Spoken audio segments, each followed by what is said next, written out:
Yo, what's up guys? Emile Hoogenhout here, Ableton Certified Trainer and 2011 Red Bull Music Academy participant.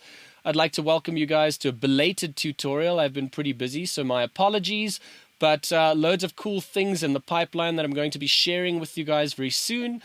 I am going to be covering some very interesting subject matter.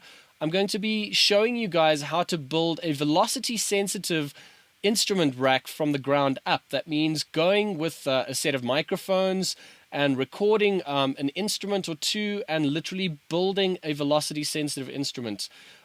So that means if I play very softly on my MIDI controller or MIDI device, I am able to generate softer tones as well as harder tones. That means that we are able to actually create something that is quite believable in a performance context. So I wanted to show you something that I actually created quite a while ago that I'm going to be sharing in this video. And I basically sampled this behr here. So if you look at the behr, this is also known as a thumb piano. You'd be able to actually check it out on Wikipedia. I can drop a couple of links and things for you guys to check out.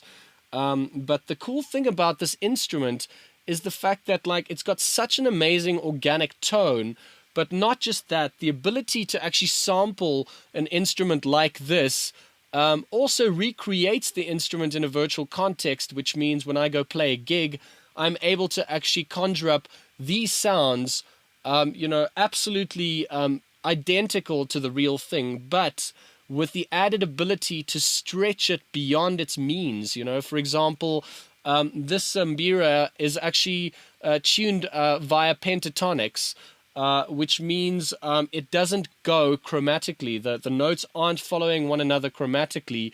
And the thing about actually creating something like that in a virtual context is we can now set all of these notes and pitch them all, chromatically over a keyboard, which means this can stretch much further than the real thing. But also we have the ability to reverse the samples and play around and stretch the samples how we want. So we can basically recreate an organically based instrument, but stretching it that much further and creating something much more powerful than the original thing. So without further ado, let's get started. Okay, cool. So here we are in Ableton. I wanted to show you two methods that we could use. We can either use the simpler method, using the simpler instrument, or we could use the sampler instrument. What I would suggest you do first is, if you guys aren't too clued up on different miking techniques and which microphones to use, then I would definitely recommend this resource that I'd be sharing with you. I'm just going to go and open this. You can actually find this resource, on the show website itself. It's this PDF that you can download with varied microphone techniques, explaining a number of, techniques in terms of mic placement, whether you're recording spoken word, whether you're recording a guitar, whether you're recording a piano, miking up a piano, varied instruments and techniques to actually get the best sound for you. So this is obviously all personalized, but there's certain fundamentals that you need to remember when you are, miking up any type of instrumentation. Another avenue obviously would be to find resources already. So, for example, on the internet, there are people that are gracious enough, that have actually shared multiple samples of the same instrument. So, for example, or the same note being played. So, for example, if I'm recording a snare drum, I'd record a very soft stroke and then a much harder one, and you'd be able to dynamically then build your samples on simpler or samplers. So, there are two avenues that you can choose from to actually, get into it. But I would definitely say experiment and just go out there and play around and get some cool stuff. You never know what you're going to actually get. That's the beautiful thing. So I'm going to open up my library, and I'm just going to go to my instruments over here, and I'm going to grab an instance of sampler. I'm going to drop that in there. So now we've got the instance of sampler, and you can actually see that in sampler itself, I'm able to drop in. I've got my pre-recorded pieces of audio that I wanted to actually bring in. These are all behr samples that I've obviously recorded previously, so I can trigger them very quickly. And as you can see, I color-coded them as well, just for you guys to actually make sense of it. So from the softest note to the loudest. So I've got 4 instances of each note, to really get that expression across, virtually. So here we go.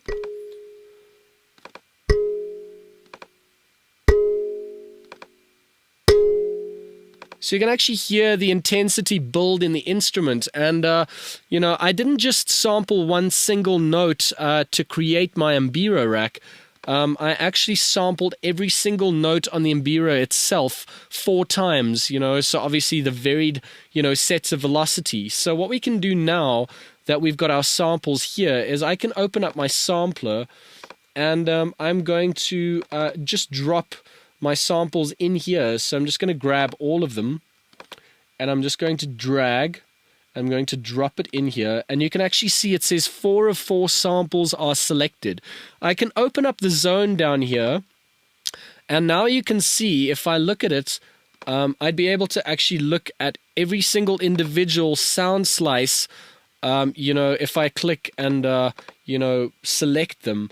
So now I can actually trigger these, but as you can see, we've got 3 different settings on the right-hand side here, and this would be my keyboard. So this would be the entire keyboard range from the lowest note to the highest note. So I'm just going to enable this on my MIDI keyboard, and I'm just going to show you.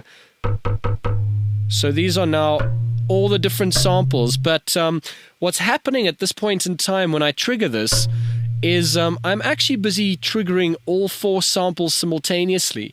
Now, that's obviously not what we're looking for. We're looking for something that, generates a specific velocity, and that information would then be embedded and sent to my section over here. If I click on my velocity section, you can actually see if I play a note now, you can actually see over here, it's actually tracking the velocity as I'm playing. I'm just going to mute the channel quickly so you can hear my voice while I'm speaking.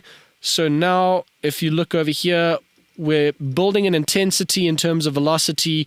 And the interesting thing with the sampler is now we can actually grab these bars. You can actually see when I hover over these, I can now drag these and I can move them around. Now, the cool thing is, I can also right-click over here and I can say distribute ranges equally.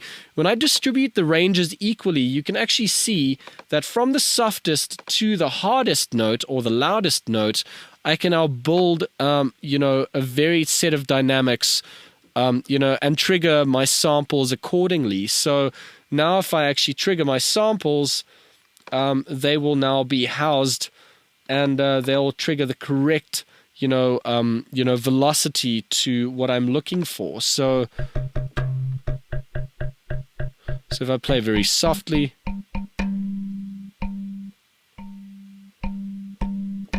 so you can kind of get an idea of how to build these. If I go back to my keyboard, I'm also able to select the specific note that I'm trying to, sample and trigger. So if I have all of these selected, I'd be able to move all of them.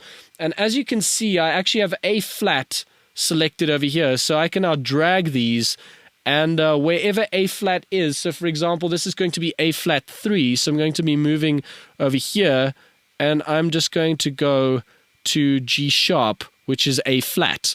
So that's enharmonically the same note. So I can drag this down, and now this would basically trigger only when I hit this specific A flat, So that is basically how you would build it in simpler. It can get much more intricate than that. So, for example, now that we've got our one sample, we can now bring in, numerous other instances of, the same sample, and we can, add on top of that. So, for example, let's say that this was another set of, different notes. I can now reselect these, and I can just drag them, and I can now drop them on there as well. So I can just drop that in there, and now you can see. Let's move this up to our A. So I can now select these guys, move them down to A, and I can approach it exactly in the same way. So for example, that would now be A flat, and this would be A. I can now check out my velocity, and you can see that I can build my velocity as well by right-clicking and distributing the ranges equally. Obviously, these four would need to be selected separately. If I selected all of these, then it would distribute all of these equally, so it would split these up even finer, and that's not what we want. We want to kind of create this type of, cascading effect so that we can actually allocate the specific note to the sample and also the specific velocity to our respective samples as well. So that is essentially how you would be building it in Sampler actually. If I now group this, for example, if I press Command G, I can now group this instrument rack, and now I have specific macros that I can assign to do certain, interesting things. Like, for example, I can set this up to reverse the sample. So, for example, I can now reverse it, and I can now trigger them. Let me just find the sample. So that's basically reversing the sample. We could also do all sorts of interesting things via re-triggering and using the sustain mode over here. This would basically play the sample until it stops. This would repeat the sample, and this would play the sample forward and backwards. So there are all sorts of interesting things that you can actually explore with that I highly recommend you actually do. We could obviously go into the pitch and oscillation section as well, which means we can spread out the sample if we like. We could also macro map these. I wouldn't really macro map the transposition and the detune because of the fact that we're actually allocating this over the MIDI keyboard itself, so we don't really need to do that. For a drum rack, for example, that would be fantastic. Like repitching drum sounds is highly, highly important to me. So I generally would macro map that. And then obviously we can play around with the sound. So I can add some oscillation. So for example, we can add some volume. So if I wanted to kind of like add more of a grainy or gritty type of effect, we could do that as well. So I'm going to re-reverse it so it plays normally.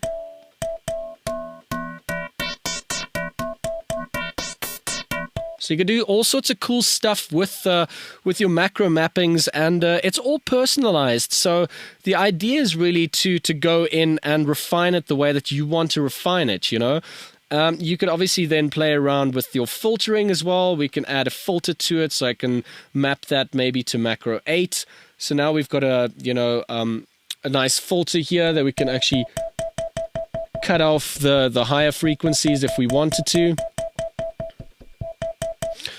And we could also add, a volume, an overall volume as well that we can, work with. Like, so we can add this as well. So this would be our gain. We can also go in and, also decide on the amount of notes being voiced of the same sample. Now, if you're building something with multiple samples, let's say you're recording over 20, 28 samples, something like that, so it's quite an intricate piece of, sampling and an intricate instrument that you're creating. I would definitely recommend playing around and, bringing down the amount of voices that could actually play simultaneously.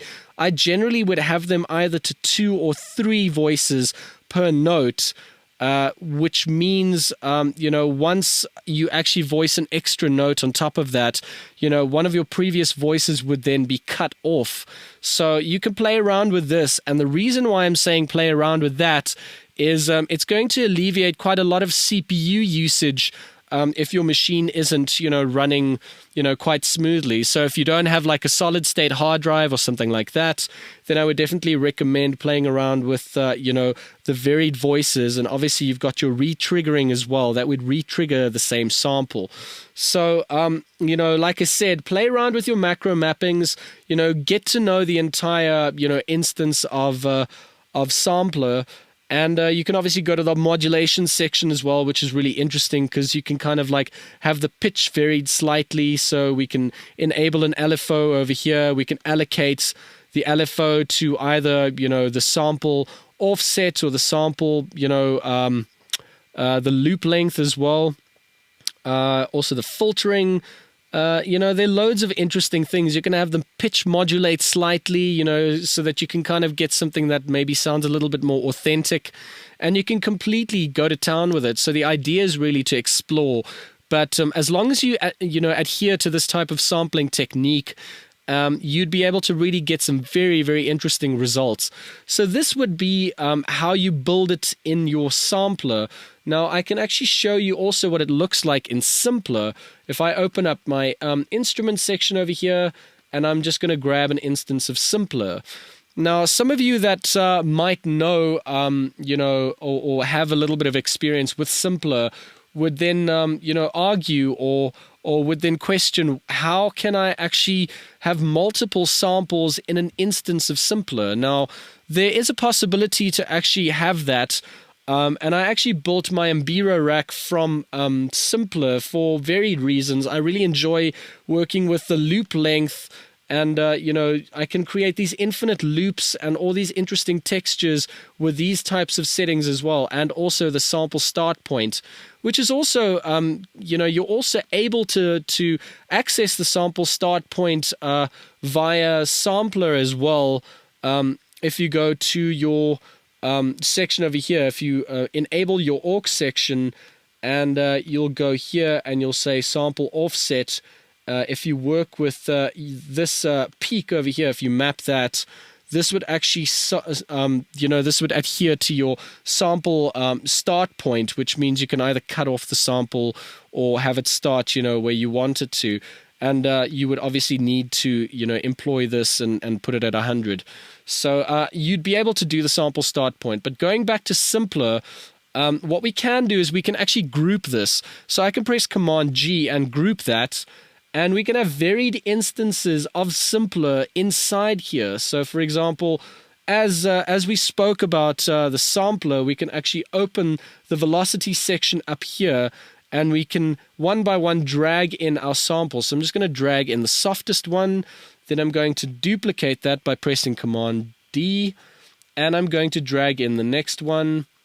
So let me just drag it, and I'm just going to drop it in here. Then we're going to duplicate this again. I'm just going to drag that and drop it in there. And I'm going to duplicate that once more. And I'm just going to drag this guy in here. And now you can see we've got our 4 samples. So now we could do exactly the same thing. Right click, distribute ranges equally. So now we can see, let me just disable that and enable this guy over here. So now you can see we've got this set up, and we are triggering varied samples with varied velocity. And at this point in time, if I press key, we can see that this has been mapped over the entire keyboard. So obviously, if we want more of a believable instrument, then we would need more than 4 samples. If you've got only 4 samples stretched out over your entire keyboard, it's not really going to sound very authentic.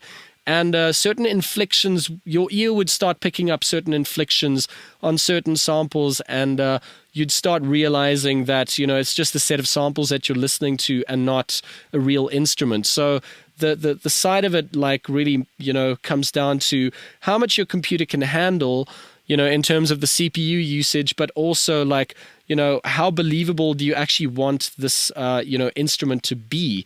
So I'm going to put this back to G or G sharp or A flat, because that was obviously the sample itself. So now then when we go back here to our instrument rack, I'm just going to hide these. So now you can see we've got, our first set of notes. So that would basically be how this is set up. And now if we want to actually add another layer of notes themselves, then we can actually duplicate this. So now we've got this duplicated, we can go back to the key and we can move this up a step.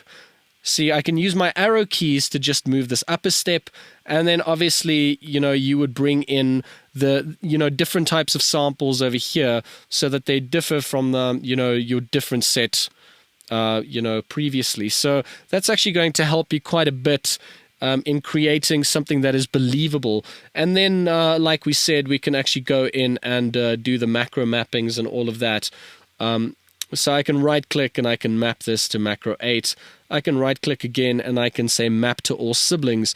Now this is a little workaround that some of you might not have. I would definitely recommend reading up on how to get the map to all siblings capabilities, so that you don't have to individually map every single instance of simpler to actually get your macro to respond to all of these simultaneously.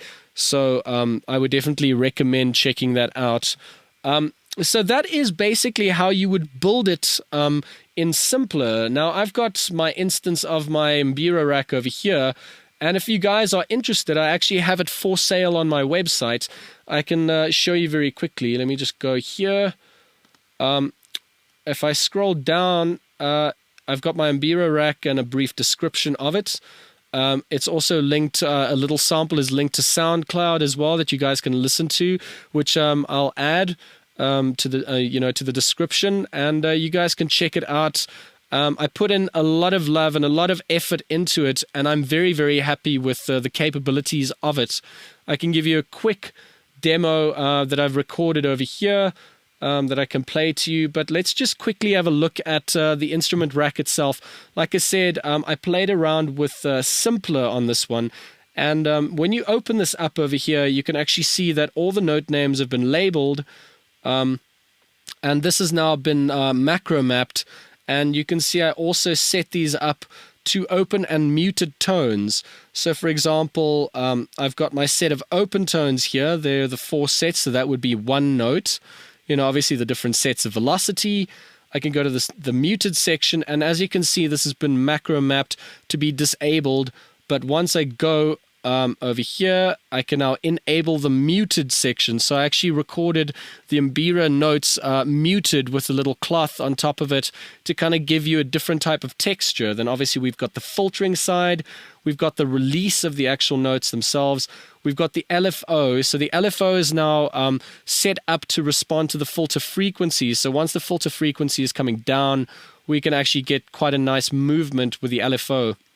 But enough of me talking, I actually want to just play you the demo, so let me just enable that very quickly. I just wanted to add an extra detail. When you guys download the live pack, the help view would actually pop up with a brief description of the instrument itself over here, and just a brief history of it as well. And I think this kind of adds a lot more depth to the experience that you'll have with the instrument itself. Not only are you going to be, not only are you going to be able to create really authentic sounding behr parts, you'd also be able to expand it much more. So let me actually play you the demo so you guys could actually have a listen to it. It has been an absolute pleasure. Again, my name is Emile Hoogenhout. I'm going to set up a bunch of links and things that you guys could check out in the description. But thank you so much for your time. And please stay in touch if you guys have any questions, or if you have anything that you want to share with me, that would be fantastic. Okay, cool. So without further ado, this is the behr rack, and have a good one, guys. Cheers.